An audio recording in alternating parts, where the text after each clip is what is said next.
So how many of you are application developers for the Open Daylight? How many of you actually have written an application for Open Daylight currently? How many of you plan to write an application for the Open Daylight? Plan doesn't mean immediately, right? Plan means in lithium, beryllium, boron. Let's focus on 3 next releases.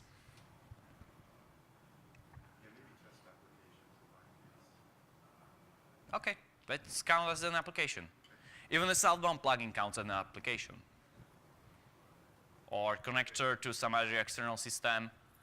How many of you plan to write a REST application for the Open Daylight?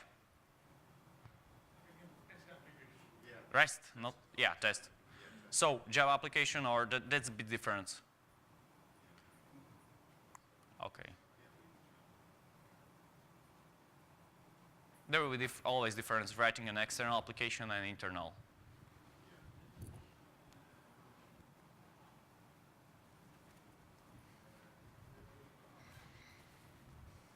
And those who already wrote application, have you experienced problems or issues in the APIs? Or are you seeing something missing in order to make your application better cluster aware and better work in the cluster?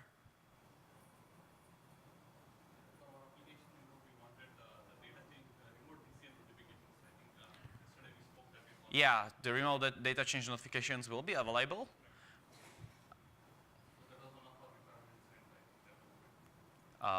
Do you also need, for example, know the master-slave relationship? Yeah, that we need to know, yesterday it was discussed, so we need to know which application can interact with which when we are having a cluster environment. Okay, which application can interact with the switch? So you want your... all 3 applications, instances running on all the 3 clusters to write the flows onto the switch. So only one should be aware of writing that. So one of the requirements is actually your application should be able to collocate or to have a visibility where the switch is located. Who is the master for the switch? And also when the leadership changes, right? So what will be how the application becomes known? I mean, maybe there is already an API, but the role change of the cluster role, right? Like how the application will get that notification.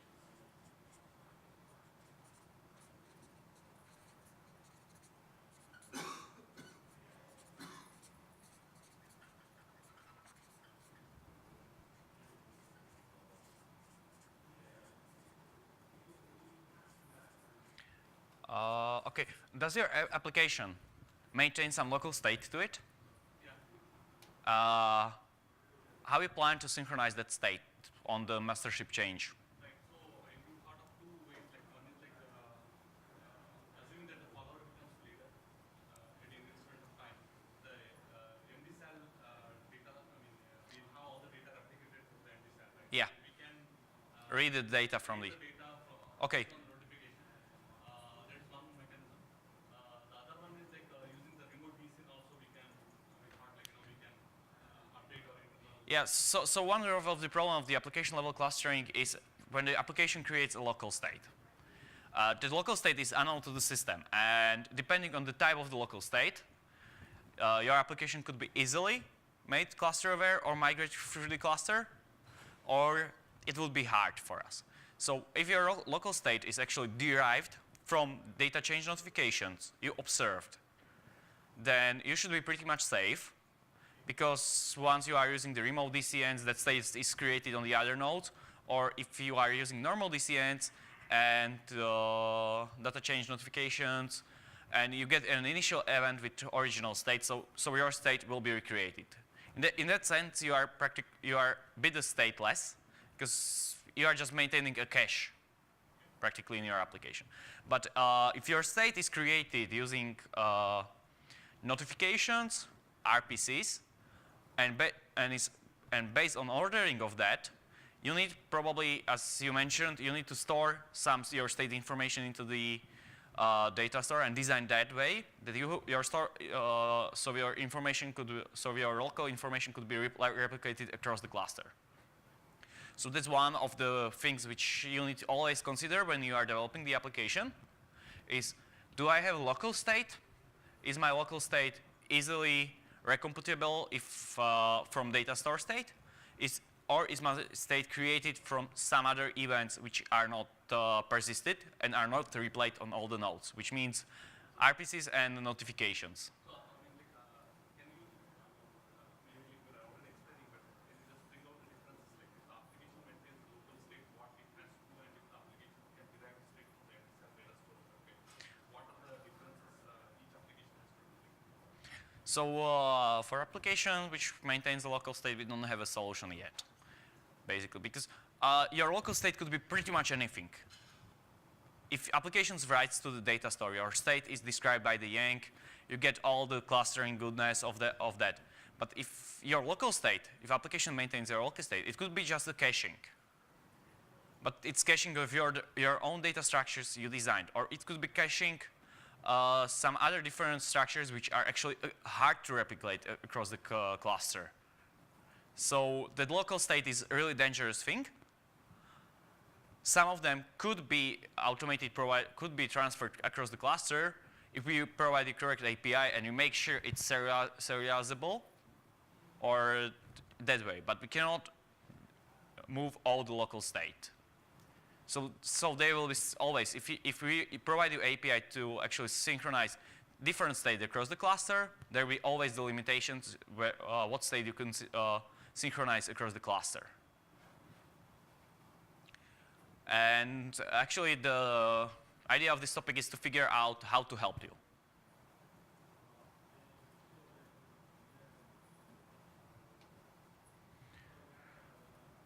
So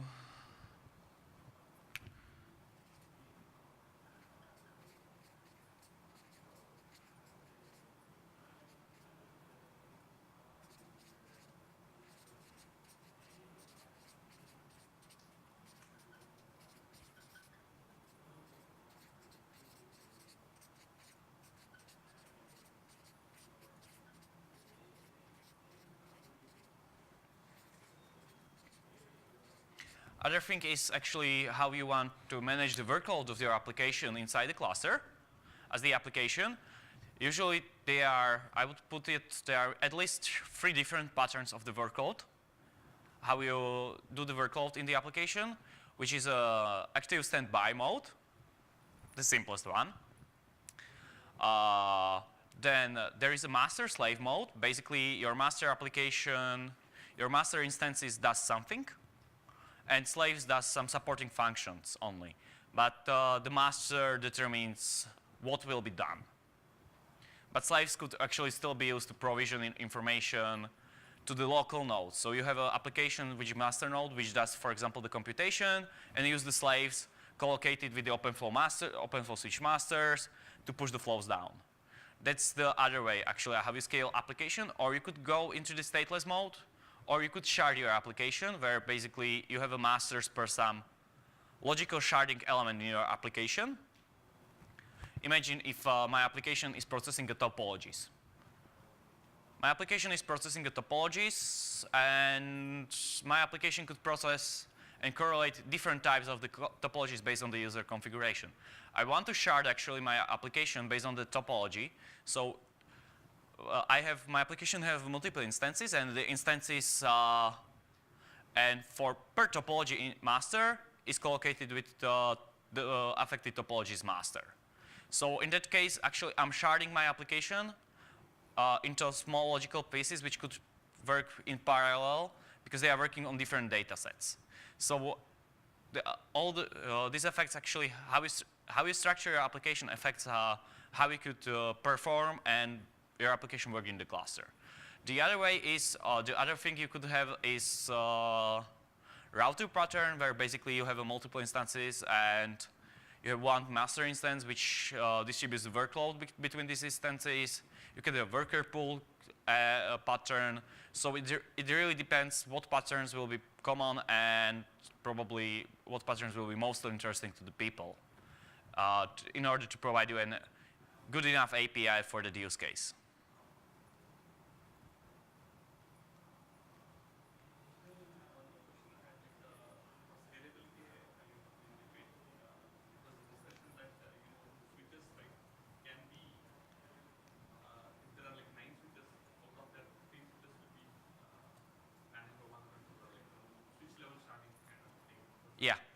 So that, yeah, we mentioned that discussion currently in the OpenFlow. It was mentioned that you have basically switch level sharding or switch level masters. And one of the planned extensions for the Beryllium is micro sharding of the data store. So we could collocate also the master of the data with that switch.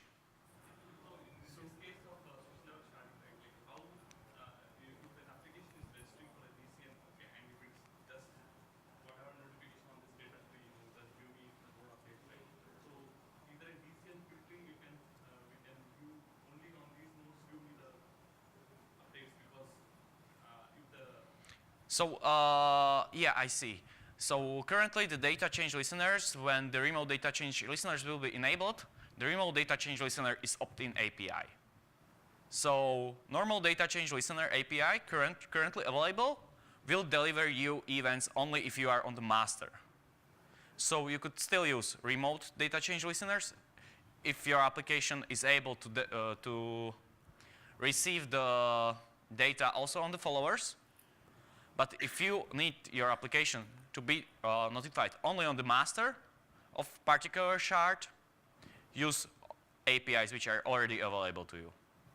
This will make sure. So you have that power. I want to be notified on all the followers, or I want to be notified on the master. So that's also one tool in your toolbox actually to work with where I will be notified about the change. And we can maybe provide, but in the Beryllium, but this needs to be open as a request, some APIs, which will make maybe that switch of the one listener easier. But yeah, as I mentioned, we need the requirements in order to improve the MDSAL and improve the MDSAL APIs, in order to provide better visibility into the clustering, or better, or make the clustering more invisible, but to use development for you to make your application work across multiple nodes seamlessly, across multiple instances of your application and multiple nodes seamlessly. Actually, I had a question about micro sharding. What does it involve? Like, let's say there's a shard. Like, okay. So Switch-based shard. So currently what in Lithium OpenDaylight support is module-based sharding, which means inventory is one shard, topology is other shard. There is a default shard which is used for all the models. And you could bring up your own shard, by changing the configuration which is tailored to your model. But that means that all the nodes always belong, from the data store perspective, all the nodes belongs, for example, to one shard. There is one master for one master shard, or master leader for the shard of the data store information. So always, even if you spread across the nodes, the cluster, OpenFlow switches are connected to the different clusters. Their state data are maintained on one node, which is a master. All the commits needs to go through that node, and these data are replicated to the followers. Instance identifier based sharding or micro sharding is actually it provides you the instance identifier based sharding actually is based on the path to the data, which is the smallest part of the sharding we can do, and you could build all the other sharding strategies on top of it. So module sharding is just could be re-implemented on top of the instance identifier sharding, but instance identifier sharding as a feature of the MDSAL gives the application developers and plugin developers possibility to have, for example, to maintain a shard per switch. So you have a shard per switch, so your data store, so it will go to the point where basically you could have, for different switches, different instances of data store are master. So let's say we have an OpenFlow switch called OF:1. Okay. Okay, we have and our member 1 is our main node that is talking to us, right? So now OF1 talks to member 1, and member 1 becomes the master for OF1. Yeah. But how would member 2 know that there is a micro shard for OF2 or OF1? So that's the routing function of the MDSAL. So that micro shard will be probably implementing using current clustering. So here on the member 2 there will be always follower. For that micro shard. for that particular microshard. So you have that information, but actually this allows you to have, for OF2, you will have different shard where the layout could be follower, master, follower. Yeah. Leader. So Yeah, leader, follower, leader. So this actually allows you to improve the scaling, not only the scaling, but to improve the performance. By that, you have the option to have the master per switch, so you could actually make different nodes in the cluster. so any read would be much faster because you are the master. You are locally on the leader. The master is on the leader all the time. So any write would be faster. Right? Wouldn't write still involve like a write? Yeah, but the write on the master is always faster than write on the follower. Okay. The transactions on the master are faster than the transaction on the follower. There is one less RPC going around. There is. I mean, the follower has to first request the master has to do whatever it needs to process. Yeah, there are a lot of less RPCs involved actually. So if something changes on the master, the change will populate to the follower later, right? There is a three-phase commit, so it populates at the same time commit. Okay, then if I listen on the follower, I should get notification of that change at some point. Yeah, if you are using the remote data change API, which actually is opt-in because current applications doesn't count with the situation that there are free instances of them.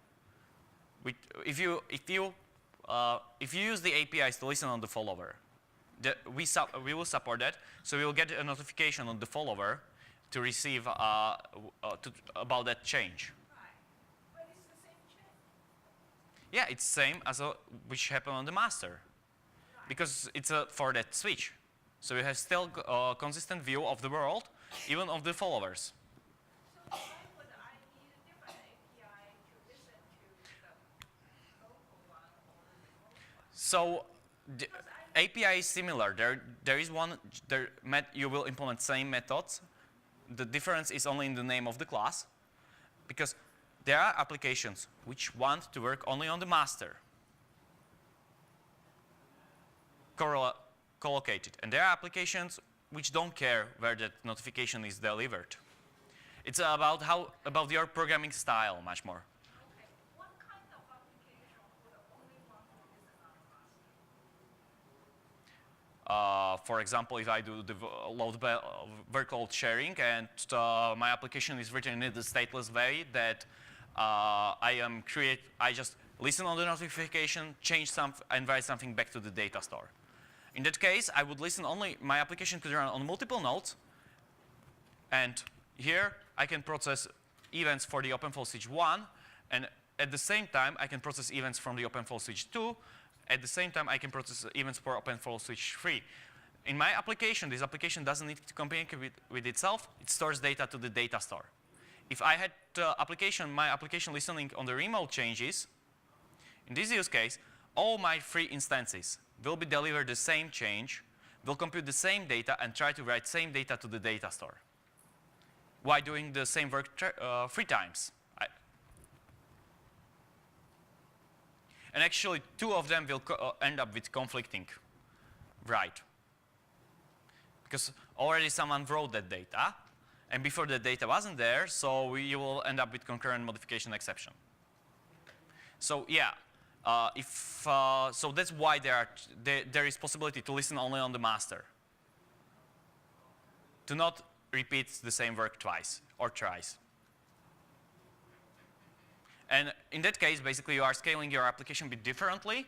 You are not doing the HA mode, where all the node active standby mode, where all your application is computing the same data here, and just waiting once it becomes master. But you are doing the active mode, where basically my application processes only the data in that particular shard to that particular one switch. Here, the application processes the data for the particular second switch, which is master here. So actually, I sharded my application. So if the master changes, like this old master died, elect a new master, the application has to move as well? The application is running still here, Master moved. I'm listening on the master. So all the state which was previously, which was here in the stored in the follower, once the follower changes to the master, all the state is injected into the application. So I can recompute all the necessary information which this application computed. So just like it's probably an open flow question. So if the old master dies, it will be the open flow switch that will have to figure out who the new master.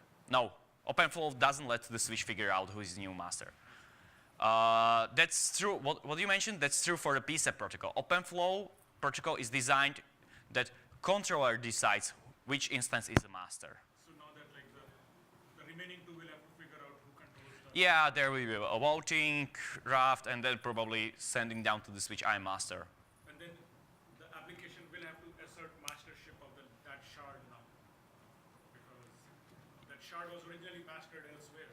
So they will have to signal somehow that they are the new masters of this shard. Yeah, that's the API they mentioned before, where you could listen on events who is the master. But if you are using the old APIs, or the old APIs, they are really similar. There is just one, you will implement differently named interface which has a really similar contract. But if you use the old APIs, you doesn't even need to know that application changed, that mastership changed. You will start receiving the events of the master. So if you are using only the data change events, you will not be receiving, and you are using existing APIs of the MDSAL, you are receiving events only on the master node. So your application, if started on the follower node, will not receive any events. So your application does nothing. Once your node becomes a master and you are still using the lithium APIs or helium APIs or hydrogen APIs, your application will receive only the notifications on the master, and it will push to you the current state. So basically, by using old APIs and receiving notifications, your application implicitly knows it's on the master. It's not explicit notion, it's implicit notion. So if your application is receiving events, it's on the master. So then there is no mastership election at the open flow level. It will just be On the OpenFlow level, that was what was discussed in previous sessions. They are planning to have a mastership election level. no, but then Akka might choose a different master, right, for the shard. For data store shard? Yeah, that's Micro shard, right? Like you no. And that's actually one of the ideas. If we want actually selection of the micro shards tailored to some external event. For example, you want really to have a collocated OpenFlow switch micro shard, the data store micro shard for particular switch collocated with the switch election master, probably not. Maybe, but again, the thing is we still have to solve the aggregation problem. Once we solve the aggregation problem. What's the aggregation problem? There is no aggregation problem. When you have micro shards, you have an aggregation problem if somebody tries to read all the rules. We have that problem already. Well, it's not as bad as it will be when Yeah. you break up inventory. And the second thing is the data change notifications. Doing it would be hard on the clustering server. Especially if you say, okay, I want to listen to all nodes. Let me know whenever a node gets added to inventory. That's going to be hard. That's the problem of the sharded data broker, I know. not the cluster. I'm just, Cluster data broker. it's not that, but you have to solve it somehow. And it's Yeah. still hard. It's still hard. You have to solve it, or I have to solve it, whatever it is. It's going to be hard. It's solved already. It's all already, and it's very fast. Good. Yeah. Go on. so, but It's just the data structures we are using already, but we will use it also for the sharding. Okay. No, I just need to understand. Yeah, okay. How does it work fast in a cluster? you are basically increasing the scale of Akka polling and all that stuff with micro sharding. Would that happen? No. Essentially, so you have each and every, like, I think where we're going with the switch, the node thing is, okay, you connected to one open flow switch, and you've got basically one node. Now that node is going to live in one shard, so the tree for that node. So all the table and the flows and this and that and all sorts of stuff. Now, obviously that's going to be, like if I have everything separated out into these subtrees, updating those trees should be faster. I mean, I can concurrently update them, right? As they're changing, which is good. Like right writes will be very fast. But now if I want to read all nodes, let's say you go to RESTcon, say I want to read all the nodes, well then that's going to be a problem because now I have to go out, you know, do a, like a query. Have you tried to read all the nodes through the REST conf when you have 100 switches connected currently to the Open Daylight? Yes. It's fast. It's not fast, but this will be even worse. So Moiz, I was asking a slightly different question. So now that what we have today is like on a module-based shard, Akka runs this, or like Graph runs the elections to keep figuring out who the master is, right? Anytime. So now if you have split into 100 micro shards, will there be 100 new elections? Like instead of earlier we had just one election, now you have 100 hello messages, 100 elections. It would be, but I think that we've thought of ways to actually create something which aggregate with like an aggregate shard, which will do elections. And we Yeah, have the actually, that's the idea, that the one part of the instance identifier microsharding is not you have a shard per switch. You can mark, you can have multiple paths pointing to one shard. So you could say distant switches are in shard 1, distant switches are in shard 2. So again, it's not micro down to the individual switch. So it allows you to have that, but doesn't enforce you to have that. multiple nodes in a shard. Think of it. Like, It allows you to have that. Actually, that's the instance identifier microsharding idea is not about we have a shard per instance identifier, but splits a problem into two things. You have a shards, and you have a mapping function which says these instance identifiers, these subtrees are in this shard. What you are saying is when currently we have like one module shard with one master. We'll take that module shard and split it into smaller chunks with each node having mastership over one chunk each. And then we can put like our data into the local chunk which will make it faster. And if that master dies, that chunk needs to be distributed among the rest. So it's again, you're not like micro sharding down to the switch level, just chunks, have one chunk per. we have to be good.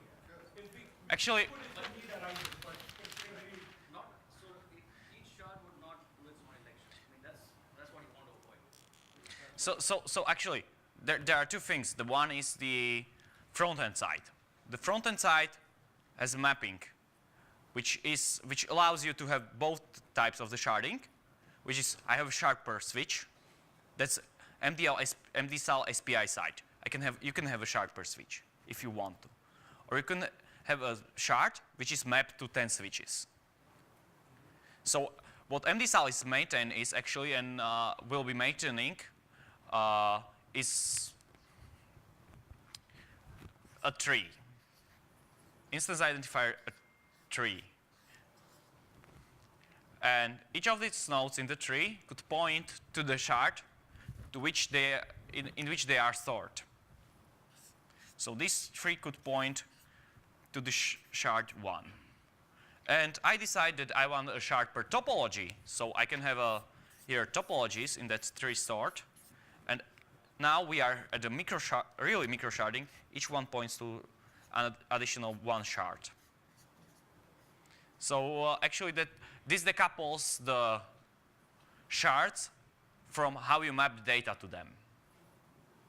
And this allows you to actually create a sharding strategy tailored to your need. And you could have microsharding per switch, or you can have a sharding of. You can have a shard per 100 switches. You can have a shard per 1,000 switches. But that's how then that's not the problem of the MDSAL. That's the problem much more of the OpenFlow plugin, or which APIs, how the OpenFlow plugin will decide they want to shard their data.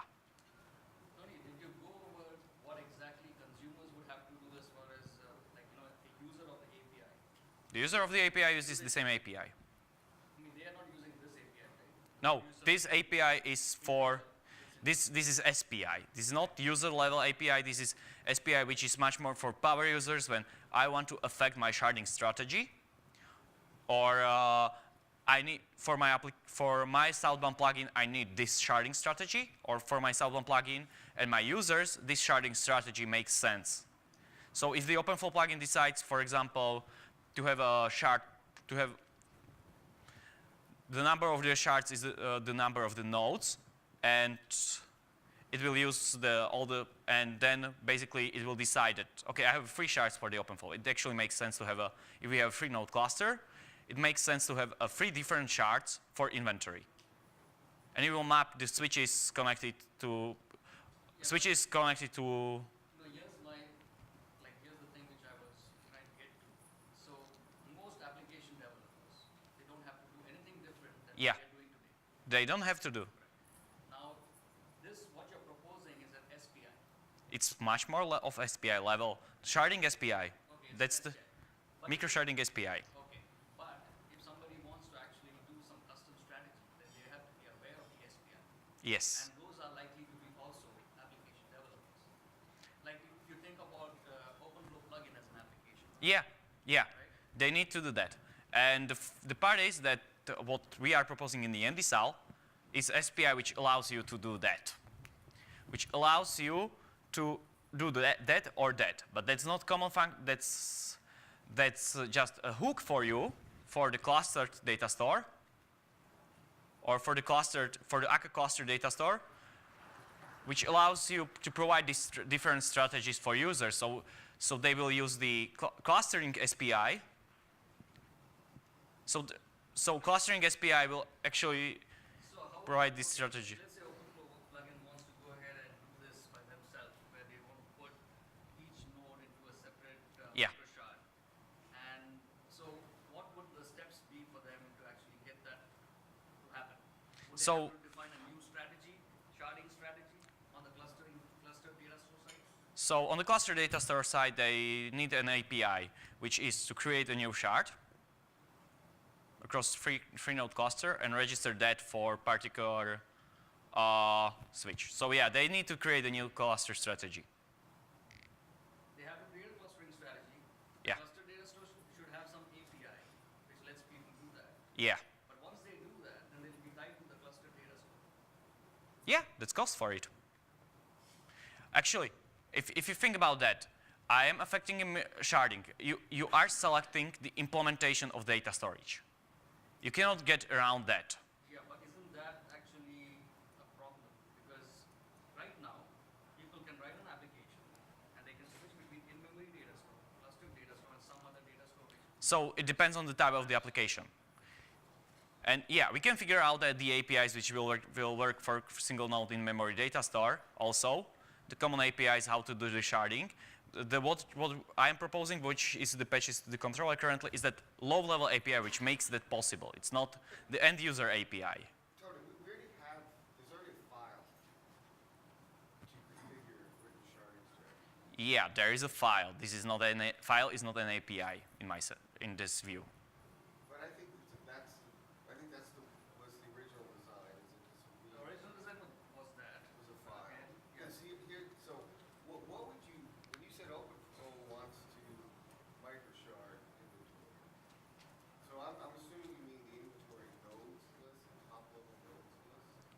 So you want to map an inventory node to shard. Okay, but OpenFlow's not the owner of the inventory. Anything else, that's just. And now we are going, and that's why I was the discussion before wanted to have, is why we shouldn't use the inventory But model. Regardless, inventory or topology, whatever. But Yeah. if you want to get rid So it will shard its own topology. It will shard its own topology. Okay. Because the topology has a notion of multiple topologies. So OpenFlow can specify sharding for its own topology. Which is actually still another topic because there are people who say, I want a unified topology. And we are providing that already. And We are that's- topology processing that's framework. An application. So, Yeah, that's only application. okay, forget about that. I think this is a different discussion altogether. Yeah, but I don't know, we could find this later, but I guess I still haven't seen a code example of Yeah, because I spend the time explaining this, then coding the examples. Okay. well, we missed a little bit, so maybe you're. No, but I think that's fine. I think this is going to be a learning experience. You're going to code something, we learn from that, and maybe then we can do it. So actually, Because right now we have the API. I'd like to file this. I don't like file-based approach. Files are not APIs. For example, that's my personal perspective. It's a way of configuring the system. Yeah, and the files, You do that with your config XMLs, yeah, yeah, and what the config XMLs are actually doing, they are just shorthand to invoke the APIs. and so with a file. Yeah, So but with you a don't, file. you don't want to hard code the API. You want to actually read the configuration and then based on that, use an API. Yes, That's the way to do it. that's the way to do it. You can automatically say, okay, I'll tie myself Because, to I'll tell you why, because it allows deployments to change their, I know. strategy. If you make it file-based, and they can contribute that, otherwise they gotta write code. Yeah, and just to make it in file-based only, I preclude the folks who wants to affect that by the code. And there are folks who want to affect the sharding by code. Oh, okay, well, either way, yeah, I thought you meant to get rid of the file-based approach. No, not to get rid. Actually, idea is, and for the clustering, for example, currently, if we have this new microsharding API, so how it fills into the current sharding strategies. You load the file, the code flow, actually it's really simple. You load the file, you figure out if from the file there are 3 shards in your configuration. Default, default shard, topology shard, and instance identifier shard. This renders actually to 3 microshards in the new API, or the 3 shards in the new API, which is the root shard, and 2 shards which are the top level of the topology, the top level node of the topology, and top level node of the inventory. And you register that to the sharded data broker using this SPI. That's the difference, actually. And you also, during that, you create the shards in the cluster data store. But then the netconf comes in. You start the netconf server. Netconf server doesn't want, for example, because netconf server needs to increase the invoked RPC count on each one count. Imagine, or restconf. Restconf monitoring needs to increase the invocation count. If you have a restconf monitoring model, it needs to increase its own invocation count on each and every request in its model. Which means if we are using cluster shard or in-memory data store, means every one HTTP request is commit. For that, probably they would, for the performance reasons, they would want to bring it in on their own shard, which will just render the RESTconf data, for example. Their own implementation of the data store for their subtree, which will just render the data once they're requested based on the internal counters, or really one shard which is in-memory data store where they could do fast writes and propagate. Writing your own backend data store. Yeah, the sharding API, the sharding SPI is also to provide you the SPIs for writing your backend data store. That's why I'm saying it's more low level currently than what's in the code, because this allows you to write your own data store or to provide more fine-grained APIs like clustering strategies for end users. And it solves these 2 issues at the same time. So like one use where I can think right away is like testing. All this stuff will need to be tested much more deeply than what we have currently. You folks weren't here last evening. We were talking about testing regularly. So one thing you would need probably is a bit more administrative control for a test harness to come in, set things up, and test like various scenarios. Yeah. So something like that. This will actually get very complex.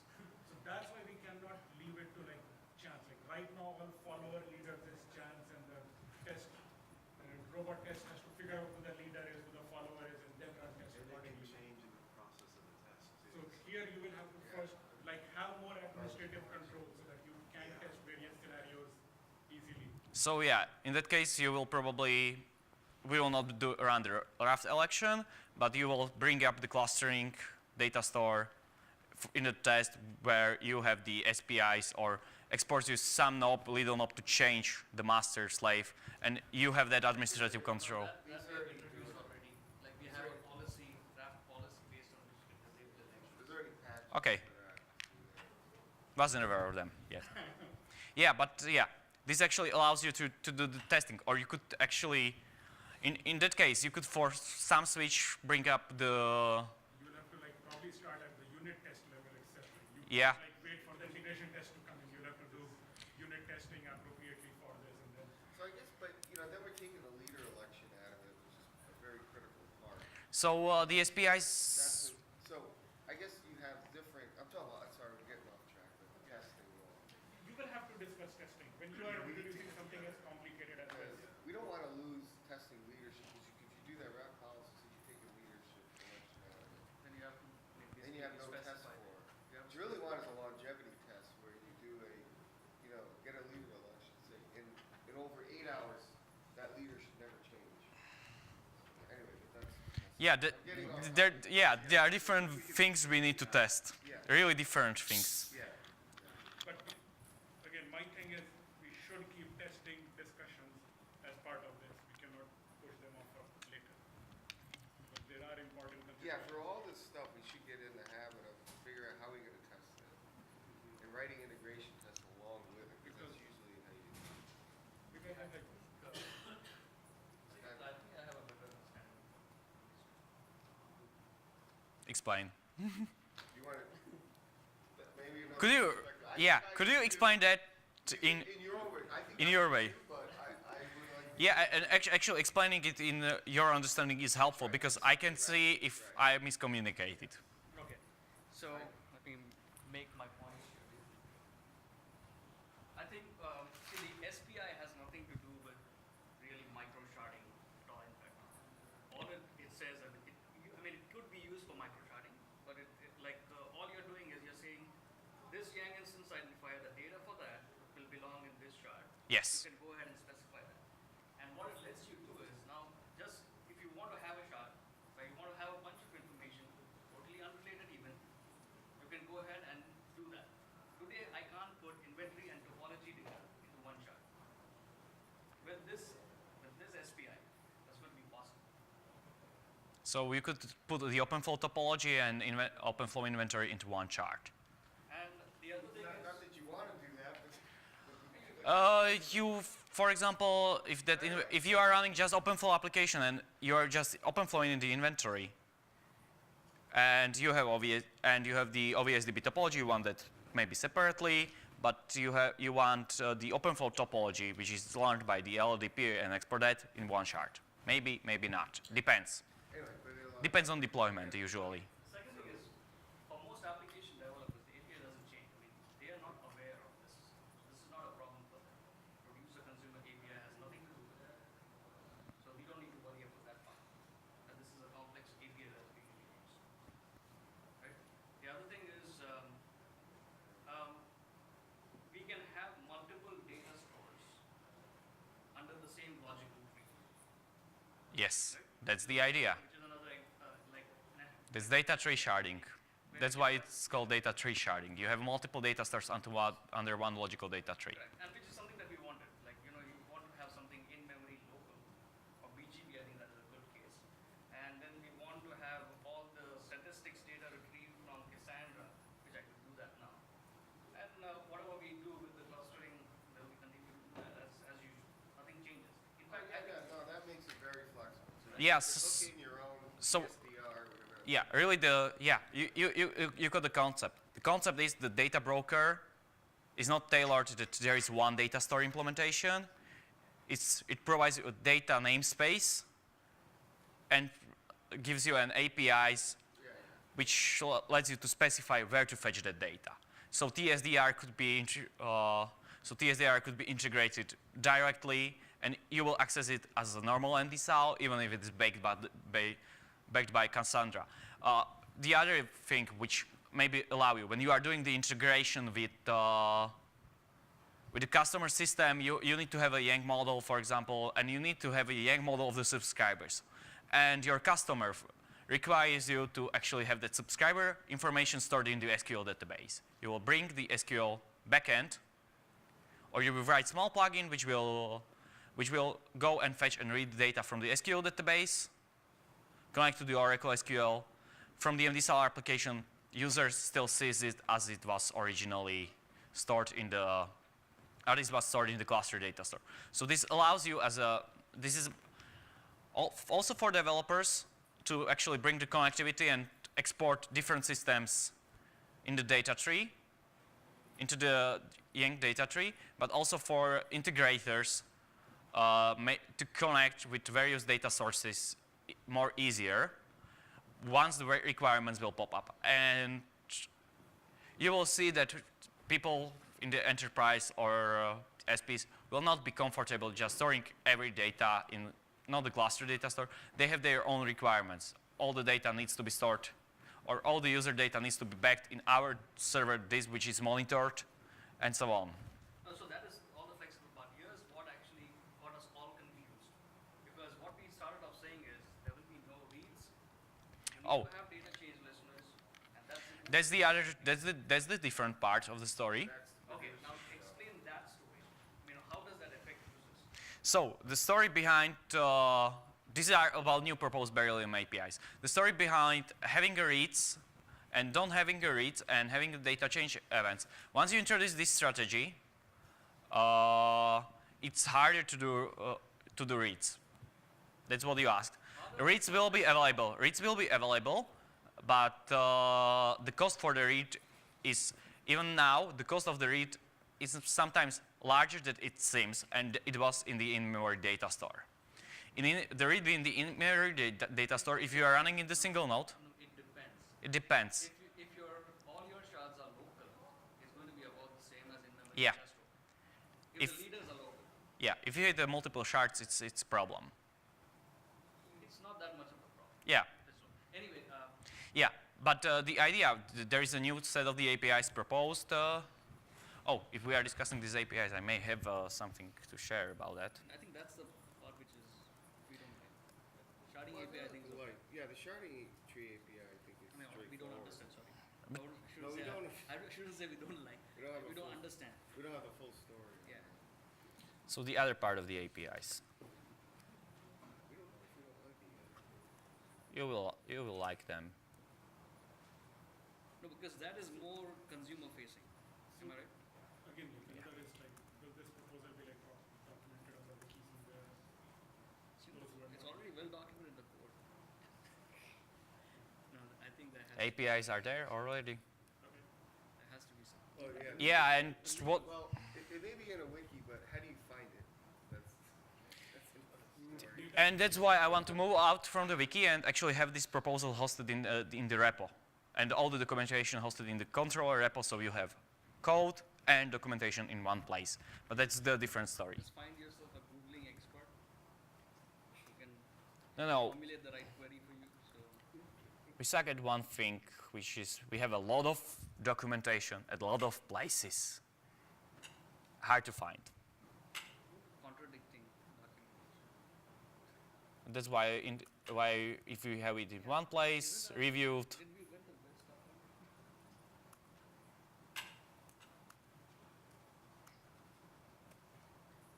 Yeah, contradicting because it depends on who wrote it and who reviewed it. And at which time? In which time, who reviewed it, and who wrote it. Explaining, but can you just bring out the differences, like if the application maintains the local state, what it has to do, and if the application can derive the state from the Ericsson data store, okay? What are the differences each application has to do? So for application which maintains a local state, we don't have a solution yet, basically, because your local state could be pretty much anything.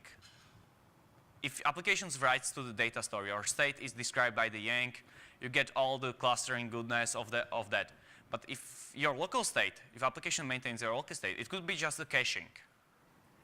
But it's caching of your own data structures you designed, or it could be caching some other different structures which are actually hard to replicate across the cluster. So the local state is a really dangerous thing. Some of them could be automated, could be transferred across the cluster if we provide the correct API and you make sure it's serializable or that way. But we cannot move all the local state.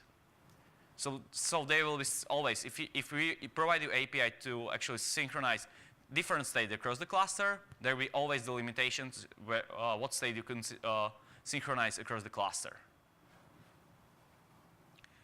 And actually the data change notifications you observed, then you should be pretty much safe, because once you are using the remote DCNs, that state is created on the other node, or if you are using normal DCNs and data change notifications, and you get an initial event with original state, so your state will be recreated. In that sense, you are a bit stateless, because you are just maintaining a cache practically in your application. But if your state is created using notifications, RPCs, and based on ordering of that, you need probably, as you mentioned, you need to store your state information into the data store and design that way that so your local information could be replicated across the cluster. So that's one of the things which you need to always consider when you are developing the application is, do I have a local state? Is my local state easily recomputable from data store state? Or is my state created from some other events which are not persisted and are not replayed on all the nodes, which means RPCs and notifications.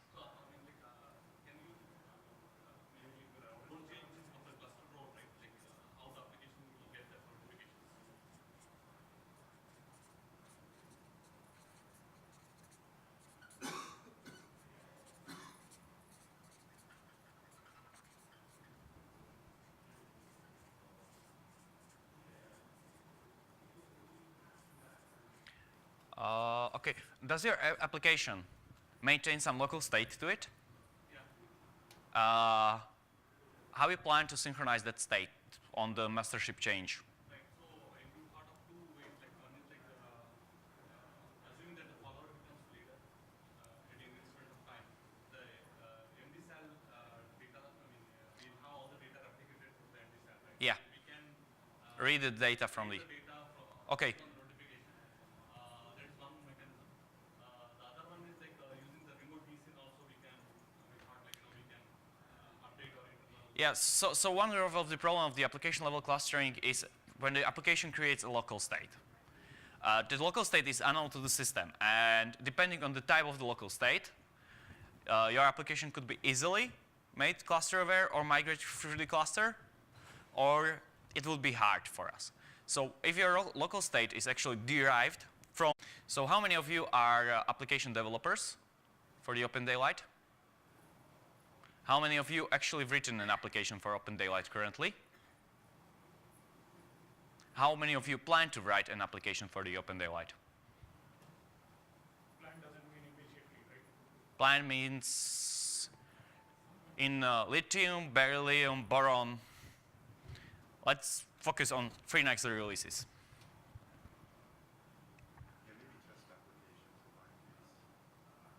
Okay, let's count as an application. Even a southbound plugin counts as an application. Or connector to some other external system. How many of you plan to write a REST application for the Open Daylight? REST, not, yeah, test. So Java application, or that's a bit different. Okay. There will be always difference writing an external application and internal.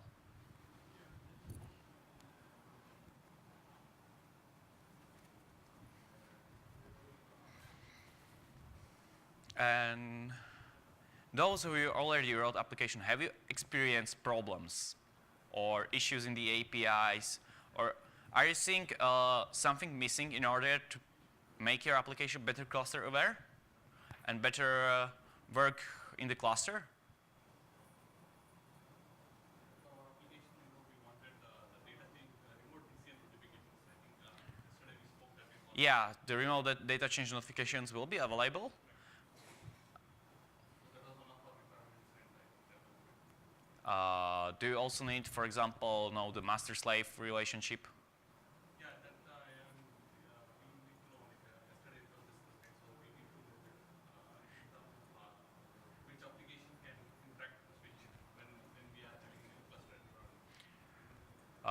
Okay, which application can interact with the switch? So you want your, On all three applications, instances running on all the three clusters to write the flows onto the switch. So only one should be aware of writing that. so one of the requirements is actually your application should be able to collocate or to have a visibility where the switch is located. Who is the master for the switch?